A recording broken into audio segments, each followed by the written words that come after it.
आज हम एक ऐसे युद्ध की कहानी को समझेंगे।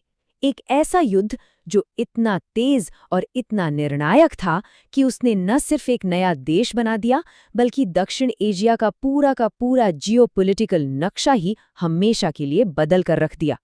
तो सवाल यही उठता है कि आखिर ये हुआ कैसे? कैसे कोई जंग सिर्फ 13 दिनों के अंदर दुनिया के नक्शे को बदल सकती है? चलिए इसी को आज समझने की कोशिश करते हैं। इस पूरी कहानी को समझने के लिए चलिए एक नंबर से शुरुआत करते हैं। 93,000 ये वो संख्या है उन सैनिकों की जिन्होंने सरेंडर किया था। सिर्फ ये एक आंकड़ा ही इस जीत की विशालता को बताने के लिए काफी है, जिसके बारे में हम आज बात करने वाले हैं। तो ये सब शुरू कहाँ से हुआ?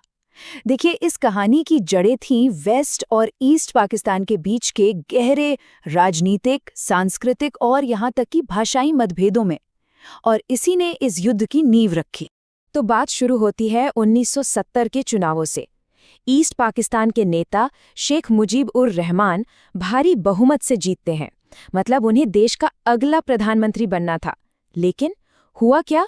जब वो शपथ लेने वेस्ट पाकिस्तान पहुंचे तो उन्हें प्रधानमंत्री का पद नहीं बल्कि जेल मिली। ये एक तरह से लोकतंत्र का गला घोंटने जैसा था, और इस धोखे ने ईस्ट पाकिस्तान में बगावत की आग लगा दी। अब इस राजनीतिक संकट के बाद जो हुआ वो और भी भयानक था। ईस्ट पाकिस्तान में एक बहुत ही क्रूर सैन्य कार्रवाई हुई जिसने एक भयानक मानवीय संकट को जन्म दिया, और इसी वजह से भारत को इसमें दखल देने के लिए मजबूर होना पड़ा। वेस्ट पाकिस्तान ने इसका जवाब दिया ऑपरेशन सर्चलाइट से। इसका नेतृत्व कर रहा था जनरल टिक्का खान, जिसे बंगाल का कसाई भी कहा जाता था। ये एक बहुत ही क्रूर मिलिट्री ऑपरेशन था जिसका मकसद विद्रोहों को पूरी तरह कुचलना था। इसी के जवाब में बंगाली सैनिकों और आम नागरिकों ने मिलकर बनाई मुक्ति वाहिनी, यानी स्वतंत्रता सेनानियों की फौज। इस जुल्म से बचने के लिए लाखों लोग अपनी जान बचाकर भारत भाग आए। ये इतिहास के सबसे बड़े शरणार्थी संकटों में से एक था, जिसने भारत पर एक बहुत बड़ा मानवीय और आर्थिक दबाव डाल दिया। अब भारत पर एक्शन लेने का जबरदस्त दबाव था। तब की प्रधानमंत्री इंदिरा गांधी ने सेना प्रमुख जनरल सैम मानेकशॉ से पूछा कि हम कितने तैयार हैं। मानेकशॉ की सलाह एकदम साफ थी। उन्होंने कहा, मानसून में ईस्ट पाकिस्तान नदियों और कीचड़ का देश बन जाता है, हमारी सेना फंस जाएगी। इंतजार कीजिए, हम सर्दियों में लड़ेंगे और जीतेंगे। और ये मामला सिर्फ भारत और पाकिस्तान तक ही सीमित नहीं रहा। बहुत जल्द ये एक जियोपॉलिटिकल चेसबोर्ड बन गया, जिसमें कोल्ड वॉर की दो सबसे बड़ी सुपर पावर्स अमेरिका और सोवियत संघ आमने सामने आ गई। देखिए, एक तरफ था पाकिस्तान जिसके पीछे खड़ा था अमेरिका, और दूसरी तरफ था भारत जिसने कुछ ही समय पहले सोवियत संघ के साथ एक मैत्री संधि साइन की थी। जब अमेरिका ने पाकिस्तान की मदद के लिए अपने सबसे ताकतवर जहाजी बेड़े 7th फ्लीट को बंगाल की खाड़ी में भेजा, तो उसे रोकने के लिए सोवियत संघ ने अपना 40वां बेड़ा भेज दिया। दुनिया एक तरह से न्यूक्लियर वॉर के कगार पर खड़ी थी।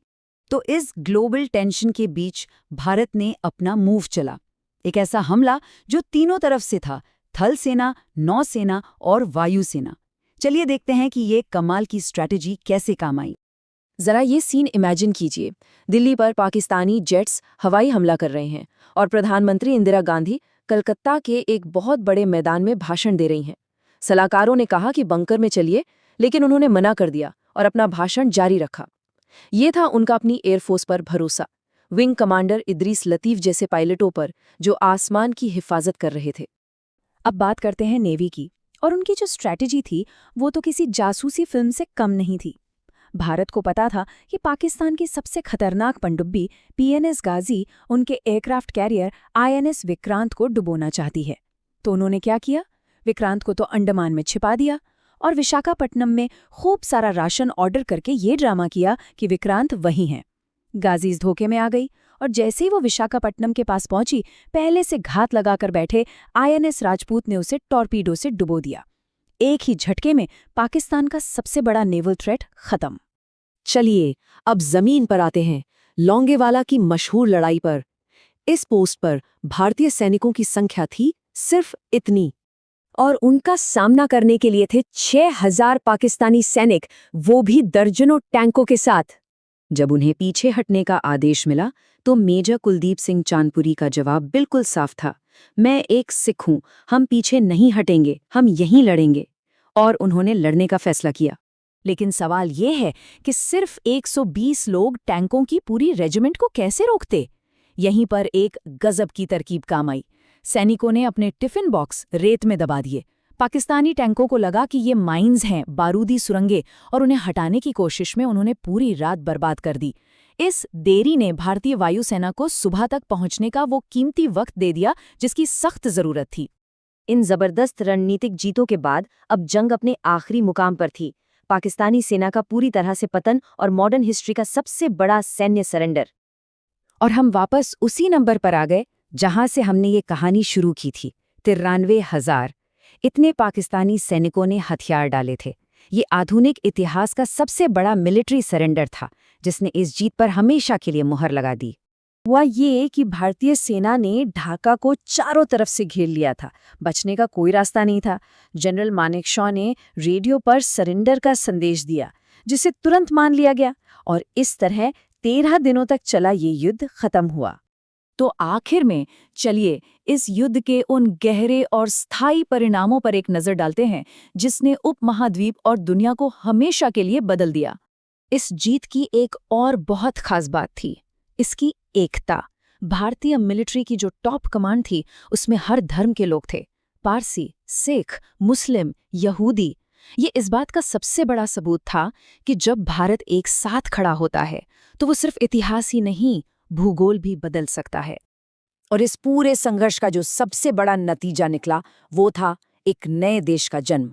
ईस्ट पाकिस्तान अब बन चुका था बांग्लादेश, और शेख मुजीबुर रहमान, जिन्हें जेल में डाल दिया गया था, वो अब आज़ाद बांग्लादेश के पहले नेता बने। तो हम इस विचार के साथ अपनी बात खत्म करते हैं। जब एक देश की मिलिट्री स्ट्रैटेजी और पॉलिटिकल विल यानी राजनीतिक इच्छा शक्ति पूरी तरह से एक हो जाएं, एक ही लक्ष्य के लिए काम करें, तो क्या कोई भी मकसद हासिल किया जा सकता है, चाहे वो दुनिया का नक्शा दोबारा बनाना ही क्यों न हो। इस पर सोचिएगा ज़रूर।